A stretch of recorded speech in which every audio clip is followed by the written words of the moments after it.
ప్రసాద్ గారు, చాలా ఆశ్చర్యకరంగా ఉంది. ఇది ఏంటో సింగపూర్ అయిపోతుందన్నారు, ఇథియోపియా అయిపోతుందన్నారు, ఇంకా చాలా దేశాల పేర్లు కూడా వినిపించాయి. సోమాలియా అయిపోతుందన్నారు. ఆఖరికి ఇంక చెప్పడానికి దేశం పేరు కూడా లేదు ఈ అప్పులు చూస్తుంటే.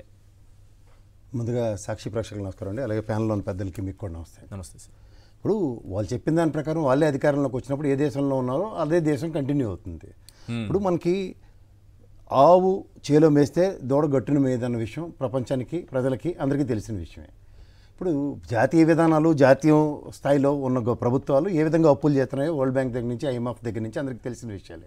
అలాగే రాష్ట్రానికి రావాల్సిన నిధులు, నికర నిధులు ఏవైతే ఉంటాయో జీడిపిలో, GSDP మనకి ఎప్పటికప్పుడు ఇవ్వాల్సింది ఏదైతే ఉందో అది ఇవ్వకుండా ఈ GST కౌన్సిల్ నుంచి వచ్చేవి ఆ 40%, 41% కేవలం ఫిగర్ మాత్రమే జస్టిఫై అవుతుంది. ఎంత 35% వస్తున్నాయి అన్ని రాష్ట్రాలకి, మన ఏపీ అని నేను చెప్పట్లేదు, దేశవ్యాప్తంగా. సార్ అది వస్తుందో రాదో అందరికీ తెలిసి ఫిగరు 60,000 కోట్లు ఫ్లోర్ ఆఫ్ ద హౌస్లో జగన్మోహన్ రెడ్డి గారు లాస్ట్ అనౌన్స్ చేసింది. 64,000 కోట్లు కేంద్ర ప్రభుత్వం నుంచి బకాయిలు ఉన్నాయన్నది ఎస్టాబ్లిష్డ్ ఫిగర్.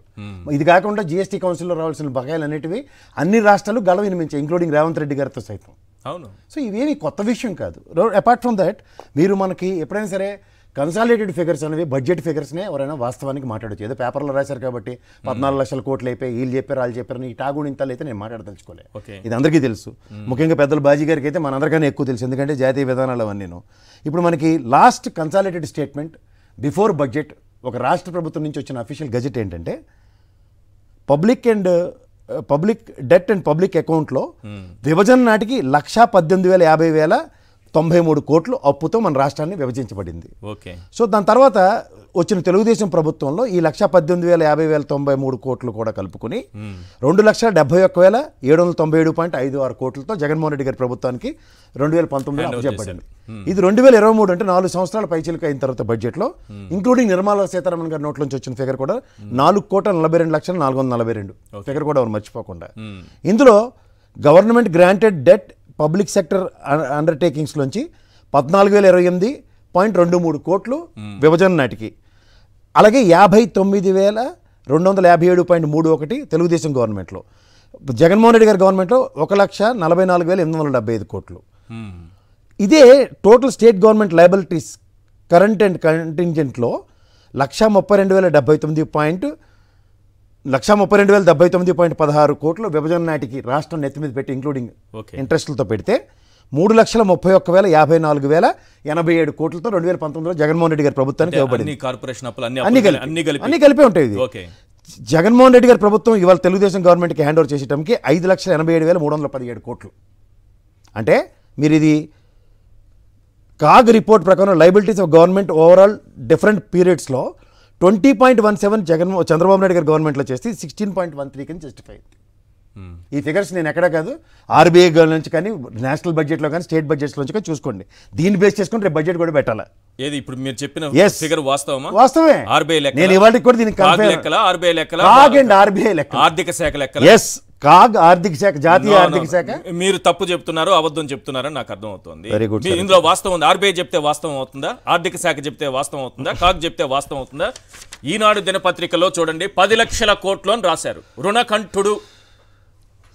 రుణకంఠుడు జగన్మోహన్ రెడ్డి గారి తలబెట్టి చుట్టూ ఒక 10 తలలు పెట్టి రుణకంఠుడు అని రాశారు. రేపు బడ్జెట్ టైంలో వాస్తవాలు బయట పెట్టాలి కదా. ఉన్నాడు సార్, నేను అది కూడా కాదు సార్. రామోజీరావు గారు చెప్పింది కరెక్టా? వారి ప్రేతాత్మ మీరు చెప్పే అబద్ధాలతో బాధపడుతుంది ఇప్పుడు.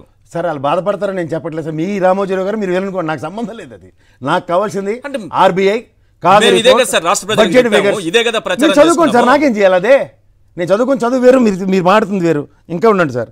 Government guaranteed debt state PSUs only power sector valid majority contain to the డెప్ట్ అన్న దగ్గర కూడా మీకు ఒక ఫిగర్స్ చెప్తాను. నాన్ గవర్నమెంట్ గ్యారంటీడ్ డెప్ట్ పవర్ సెక్టర్లో కార్పొరేషన్స్లో 18,374.41 కోట్లతో మన రాష్ట్రానికి విభజించినప్పటికి ఇస్తే 59,692.17 తెలుగుదేశం గవర్నమెంట్ వైఎస్ఆర్సీపీ గవర్నమెంట్ నెత్తిమీ పెడితే 56,017.07తో కంక్లూడ్ అయింది అది. సో అలాగే payables of power generators account power purchases discom నుంచి అయితే 2,893.23 కోట్లతో విభజించబడితే 21,540.96తో టీడీపీ గవర్నమెంట్లో ఉంటే నెక్స్ట్ 8,455 కోట్లతోనే వైఎస్ఆర్సీపీ కన్ఫైన్ అయింది. పవర్ సెక్టర్ లయబిలిటీస్ తీసుకుంటే Okay. 21,267.64 కోట్లు విభజన నాటికి, 81,233.13 తెలుగుదేశం గవర్నమెంట్ దిగిపోయే టైంకి, వైఎస్ఆర్సీపీ గవర్నమెంట్కి 64,472.07. ఇవన్నీ నేను కాదు సార్, వాస్తవానికి CAG report increases the power sector లయబిలిటీస్లో 30.74% కింద తెలుగుదేశం గవర్నమెంట్ని అభివర్ణిస్తే -5.85%గా వైఎస్ఆర్సీపీని అభివర్ణించింది. అలాగే total state government liabilities non guaranteed PSUs liabilities తీసుకుంటే grant total liabilities of the non guaranteed liabilities included అంటే 153,340.80 విభజన నాటుకుంటే 4,12,288 కోట్లతో తెలుగుదేశం గవర్నమెంట్ కంక్లూడ్ చేస్తే ఇవాళ 6,51,789.07తో వైఎస్ఆర్సీపీ గవర్నమెంట్ కంక్లూడ్ చేసింది. ఇది కూడా మీరు CAG report liabilities different periods చూసుకుంటే 21.87తో వైఎస్ఆర్సీపీ ఉంటే 12.69తో వైఎస్ఆర్సీపీ కంక్లూడ్ అయింది సార్. ఇప్పుడు ఈ కొత్త గవర్నమెంట్స్లో ఈ ఫిగర్స్ కనుక ఏమైనా వేరియేషన్స్ ఉంటే respected RBI, respected central government finance and state finances బడ్జెట్లో కూడా ఈ ఫిగర్స్ కాకుండా ఎస్టాబ్లిష్డ్ ఫిగర్స్ ఇవాళ ఫైనాన్స్ డిపార్ట్మెంట్ మీద ఇంపోజ్ చేసి బొంబాడి చేసి ఏదో 13 లక్షలు 14 లక్షలు అని బొంబాడింగ్ ఫిగర్స్ చెప్పొచ్చు, కానీ వాస్తవ ఫిగర్లకు ఎవరు డిబేట్ కాలేరు. ఎందుకంటే end of the day the debt ratio what we are getting and what we are paying back అనేది సబ్స్టాన్షియల్ ఎవిడెన్సెస్తో ప్రూవ్ చేయాల్సి ఉంటుంది. అది మీరు ఓట్ ఆన్ నోట్ బడ్జెట్ మీరు చెప్పిన వాస్తవాలన్నీ బయటకు రావాలంటే బడ్జెట్ సమావేశాల్లో వచ్చేస్తుందా? వచ్చి తీరాలండి. రాష్ట్ర బడ్జెట్ ప్రవేశపెట్టినప్పుడు చచ్చినట్టు వస్తుంది. మరి అందుకు మా చంద్రబాబు నాయుడు గారు కొత్త ఆలోచన చేశారట, ఈసారి బడ్జెట్ పూర్తి స్థాయి బడ్జెట్ పెట్టకుండా ఏదో ఎత్తేసారని. ఓట్ ఆన్ అకౌంట్ బడ్జెట్ పెట్టండి సార్, ఫిగర్ లెక్కన ఎంత తెస్తారు sir? Vote on account budget పెడితే మొత్తం ఎంత ఉంది, అప్పులు ఎంత ఉంది, ఇదెంత అదెంత అన్ని చెప్పాల్సిన పని లేదు కదా. ఏదైనా మనకి ఫిగర్ ఇవ్వకుండా ఎక్కడి నుంచి చెప్తారు? ఇవాళ గాలి కబుర్లు కాకి కబుర్లు కాదు కదా. ఓ 3 నెలలకు తెచ్చుకుంటారు సార్, ఇంకో 3 నెలలు అధికారుల పైన భారం వేస్తారు సార్. మీరు ఎలాగైనా దీన్ని 10 లక్షల కోట్లో 11 లక్షల కోట్లో చేయండి, ఎందుకంటే రామోజీరావు గారు రాసి అలసిపోయారు కదా, వారి మాటలు మనం నిజం చేయాలి కదా అని అధికారులకు ఆదేశిస్తారు. మీకు అర్థమయ్యే భాషలో ఇంకా చెప్తా సార్, చెప్పండి. స్టేట్ గవర్నమెంట్కి ఇవాళ స్టిల్ సెప్టెంబర్ ఎండ్ లోపున ఎఫ్ఆర్బీ లిమిట్స్లో 1,00,000 కోట్లు అప్పు తీసుకుని వెసులుబాటు ఉంది. మరి ఎందుకు ధైర్యం చేయలేకపోతున్నారు? ఆర్బీఐ బాండ్లకి వెళ్ళి 2,000 కోట్లు, మీరు చెప్పిన ఫిగర్స్ 3,000 కోట్లు. ఏంటి దీని వెనక అంతర్యం? నాకు తెలియదు సార్, సబ్జెక్ట్ లేదు. కాలం మీ దగ్గర ఉందని తిజూరి ఓపెన్ చేసి ఎంత కౌంట్ అంత తెచ్చుకోవడానికి వెసులుబాటు ఉండదు. You need to confine to the respective figures. మీరు చెప్పినట్టు ఈ స్టేట్ లిమిట్స్లో ఇవాళ తీసుకొచ్చిన 2,000, 5,000, 2,000 చొప్పున టోటల్ 9,000 crores ఎందుకు కన్ఫైన్ అయ్యారు? టిల్ సెప్టెంబర్ అంటే ఇవాళ జూలై అయిపోవచ్చింది మనకి 15 రోజుల వరకు, మళ్ళీ ఇంకో 10,000 కోట్లు ఉంది. అంతే కదా. You cannot even after getting 1,00,000 crores permission నుండి కూడా మనం ఎందుకు తీసుకోలేకపోతున్నాం? కౌంట్ చెక్ చేసుకోండి మీరు. మనకి ఎఫ్ఆర్బీ లిమిట్ మనకి ఎన్హాన్స్ అయ్యి ఉంది సార్ టిల్ సెప్టెంబర్. అంటే లాస్ట్ 3 years ఎలక్షన్ పీరియడ్ అప్పుడు కూడా అచేతన స్థితిలో ఉన్న గవర్నమెంట్ కూడా డేర్ చేయలేకపోయింది. ఎందుకంటే దీస్ ఆల్ కన్ఫైన్డ్ ఫిగర్స్. ఈ ప్రతి స్టేట్కి ఎఫ్ఆర్బిఎం లిమిట్స్ ఉన్నాయి కదా అని ఇష్టం వచ్చినట్టు వాడుకోవడానికి first quarter, second quarter, third quarter, fourth quarters కింద ఎందుకు ఎస్టాబ్లిష్ చేశారు? మీరు పేపర్లోనే కదా రాసేస్తున్నారు సార్. కానీ ఏ రోజైనా సరే వాళ్ళు మంగళవారం, 2వ మంగళవారం వెళ్ళి మీరు ఇందాక లేవో ఇంట్రడక్షన్లో ఎగతాళి చేస్తూ చెప్పారు. ఈ స్టేట్ గవర్నమెంట్ ప్రభుత్వం మారచ్చు, కానీ మంగళవారం ఇదే బాధ వేతనంలో మనకి ఎక్కడైనా మారాయా? So these are all confined things sir. మనం ఒక ప్రభుత్వాన్ని అవహేళించడం it's a matter of fact, but it comes to the real execution. అంతకేందుకు యనమల రామకృష్ణ గారు 100 కోట్లు మాత్రమే స్టేట్ బడ్జెట్లో ఉంచామని చెప్పారు. అగ్రిగేట్న 370 కోట్ల రూపాయల పైచిలుకన రాష్ట్ర ఆదాయం పర్ డే ఉంటుంది సార్. వీటిలోంచి జీతబత్యాలు కరెక్ట్ రోజువారీ ఆదాయం ఉండాలి కదా. అదే చెప్తారు సార్. ఇప్పుడు 100 కోట్లతో అనగానే జగన్మోహన్ రెడ్డి గారు ఆల్మోస్ట్ 1.5 సంవత్సరాల పాటు బడ్జెట్ ని 1.5 year బడ్జెట్, 2 సంవత్సరాలు కరోనా పాండమిక్ లో కూడా మనకి రాని స్థితిలో కూడా సంక్షేమ పథకాలు చేయగలిగాడు. ఎక్కడి నుంచి వస్తాయి అనుకుంటున్నారు? స్టేట్ రెవెన్యూస్ చేయాల్సిన అప్పులన్నీ మేమే చేసేసాం, ఇక జగన్మోహన్ రెడ్డి గారికి అప్పు పుట్టదు. అదే చెప్పారు. అంచేత తన దాకా వస్తే ధర్మాన్ని మార్చుకుంటూ అకార్డింగ్ టు ద పేపర్ సబ్జెక్టులతో మాట్లాడుకుంటే సార్ వాస్తవాతీతమైన సబ్జెక్టులు ఎవరు మాట్లాడలేరు.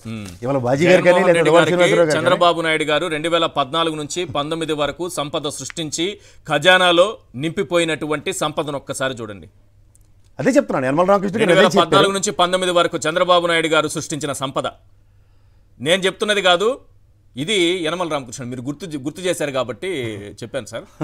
అది కూడా మా రామోజీరావు గారు ఆయనే రాశారు. ఖజానాలో ఉన్న 100 కోట్లే. ఎందుకంటే అపహాస్యం చేస్తూ నువ్వు పెన్షన్లు పెంచానన్నా ఎలా ఇస్తామో చూస్తాం, ఉద్యోగులకు జీతభత్యాలు ఎలా ఇస్తావో మేము చూస్తాం, మేము ఉంచింది ఖజానాలో కేవలం 100 కోట్లు, దీంతో ఏం చేసుకుంటావో చేసుకో, ఏం లాక్కుంటావో లాక్కో, ఇది వాళ్ళ ఉద్దేశం. పైగా యనమల రామకృష్ణ గారు ఏమంటారు తెలుసా? చేయాల్సిన అప్పంతా మేమే చేసేసాం, ఇక జగన్మోహన్ రెడ్డికి పైసా అప్పు కూడా పుట్టదు. అదే చెప్తున్నాను. ఎఫ్ఆర్బిఎం లిమిట్స్, ఆ లిమిట్స్ మించి కూడా చేసేసారు sir. That's particular period. So అందుకే మీకు ఫిగర్స్ వేరియేషన్స్ చూడండి, వాళ్ళు చేసిన అప్పులకి ఈ అప్పులకి ఎంత వేరియేషన్స్ ఉన్నాయి. దగ్గర 30-40 వేల కోట్ల పైచీలకు తేడా. చంద్రబాబు నాయుడు గారు సంపద సృష్టించారు కదా, ఆ సృష్టించినటువంటి సంపదతో ఏ రకంగా పరిపాలన సాగిస్తున్నామో యనమల రామకృష్ణ గారు చెప్పారు. ఇప్పుడు మీకు అప్పులతో నెట్టుకొస్తున్నాం, కానీ జగన్మోహన్ రెడ్డి గారు చేస్తే మాత్రం ముష్టెత్తుతున్నట్టు, వీళ్ళు చేస్తే అప్పులు లేదా సంపద సృష్టి. విభజన నాటికి 98,000 కోట్లు రాష్ట్ర విభజనతోనే భారం పెట్టారు సార్. దానికి 39,000 కోట్లు ఇంట్రెస్ట్ ఉంది. ఈ చంద్రబాబు నాయుడు గారు నేను తీర్చడం నాకు సంబంధం లేదు కదా.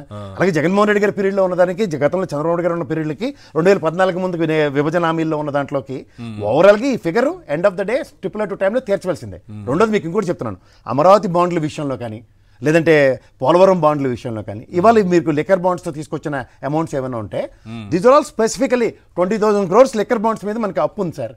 జగన్మోహన్ రెడ్డి 20,000 కోట్లు ఒకే రోజు చేశారు చూడండి. 2 విడతల్లో 4,000 కోట్లు 4,000 కోట్లు. ఈ ప్రభుత్వానికి కూడా 12,000 కోట్లు వెసులుబాటు ఉంది ఇంకా అప్పు తీసుకోవడానికి. So these are all state అండి. మనం ప్రైడ్ ఆఫ్ స్టేట్ ని అవహేళన చేసుకుంటూ ఆడిని అపవాసం చేసుకుంటే ఎక్కడ వాస్తవ ఫిగర్లు ఎక్కడ డివేట్ అవ్వవు. ఈ పేపర్లలో అమ్ముకోవడానికి వాళ్ళకి అకార్డింగ్ టు దేర్ కన్వీనియన్స్ ఇవాళ టీఆర్పీలు పెంచుకోవడానికి ఏదో మాట్లాడుతూ ఉంటారు. బట్ వాస్తవాన్ని ఎవరు ధృవీకరించలేరు. ఇప్పుడు నిర్మలా సీతారామన్ గారు అంత కాదంటే రఘురామ కృష్ణరాజు గారి పోరాటానికి ప్రసన్నరాలు అయిపోయావిడ ఈ రాష్ట్రం నిజంగా 10 లక్షల కోట్ల అప్పుని ఫ్లోర్ ఆఫ్ ద హౌస్ లో చెప్పొచ్చు కదా, ఎందుకు చెప్పలేకపోయావిడ? మరి రెబల్ స్థాయిలో ఉన్న వ్యక్తి అడిగినప్పుడే 4,42,442 కోట్లను ఎందుకు కన్ఫర్మ్ అయింది ఆవిడ? Because it's very clear and evident. Substantial evidences ఎవరు డివేట్ చేయలేరు. మనం మాట్లాడుకోవడానికి చాలా బాగుంటుంది. ఆ పేపర్లో మాట రాసింది రైటో రాంగో 1 గంట కాదు 5 గంటలు చర్చించుకుంటూ ఉన్నాం. అది కాదు కదా వాస్తవ ఫిగర్లు ఎవరు డివేట్ చేయాలి. అందుకే రేపు బడ్జెట్ పెట్టనివ్వండి, ఓటాను అకౌంట్లో పెట్టనివ్వండి, లేదా రెగ్యులర్ బడ్జెట్ అకౌంట్ పెడతారా ఎవరన్నా? ఇంత దుర్మార్గంగా ఆలోచన చేస్తారా? నేను అంటుంది అదే సార్. ఇవాళ సెంట్రల్ గవర్నమెంట్ ఒక బడ్జెట్ ఫిగర్స్ అలౌస్ చేస్తారు సార్. ఈ స్టేట్ గ్రాంట్స్ ఎంత ఇస్తున్నాం, ఈ స్టేట్స్కి ఎంత ఎలకేట్ చేస్తున్నాం, ఈ స్టేట్కి ఉన్న ఇప్పుడు రాష్ట్ర బడ్జెట్ లో ఉన్న అప్పులన్నీ ఫిగర్ కన్సాలిడేట్ చేసే కదా దేశ అప్పు ఎంత కేంద్ర ప్రభుత్వం చెప్తుంది. మరి అందులో రాష్ట్ర ఫిగర్ ఎక్కడ కన్ఫైన్ అవుదా? కనిపిస్తుంది. మరి ఆడేడిపోతారు, ఎవరు తప్పించుకోగలరు? ఇక్కడ వీళ్ళు ఇక్కడ ఓటాన్ అకౌంట్ పెట్టినప్పుడు ఏదని చెప్పండి. రామోజీరావు గారు రాసింది తప్పు అవుతుంది. ఎందుకు అవుదా? బాగుంటుంది. రామోజీరావు గారు రాసిందే తప్పు ఎట్లా అవుతుంది సార్? మీరు నెత్తిమీ పెట్టుకోండి సార్, ఆ పేపర్ నెత్తిమీ పెట్టుకుని డిబేట్ చేయండి, నాకు అవసరం లేదు.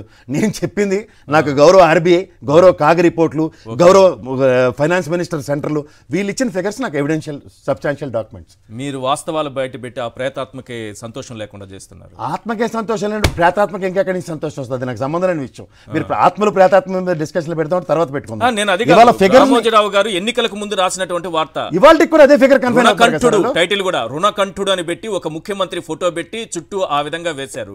అని మనం అట్లా చంద్రబాబు నాయుడు గారిని అవహేళన చేయలేము, ఆ రకంగా పెట్టలేము, మనం దిగజారలేము. కానీ రామోజీరావు గారు ధైర్యంగా రాశారు, ఇలా రాశారు రుణకంఠుడు అని. నేను సార్ ఇది మనకి కాగ్ రిపోర్ట్లోను ఫైనాన్స్ డాక్యుమెంట్స్ ఇవన్నీ ప్రూఫ్ ఆఫ్ దీంట్లోంచి survey of India, statistics of India, RBI bonds వేలంలోను ఇవన్నీ చూసే కదా ఇస్తారు. నేను కదా బాజీ గారిని అడగండి ఇంకా చెప్తారు. ఇవాళ ఎఫ్ఆర్బిఎం లిమిట్స్లకు అనుగుణంగానే 1,00,000 కోట్ల విషయం కూడా నేను చెప్పా. టిల్ సెప్టెంబర్ ఎండ్ దాకా రాష్ట్రానికి 1,00,000 కోట్ల పరిమితి ఉంది. ఎందుకంటే we have played proper role in the tenure of 5 years of Jaganmohan Reddy. సో దాన్ని ఎస్టాబ్లిష్ చేసుకుంటే వాళ్ళు 1,00,000 కోట్లు కేంద్ర ప్రభుత్వం ఇచ్చిన తర్వాత కూడా నియమావళికి అనుగుణంగానే స్టిపులేటివ్ అమౌంట్స్ మాత్రమే తెచ్చుకోగలం. గుడ్డి చేళ్ళ పడ్డట్టు తేలేం. రైట్.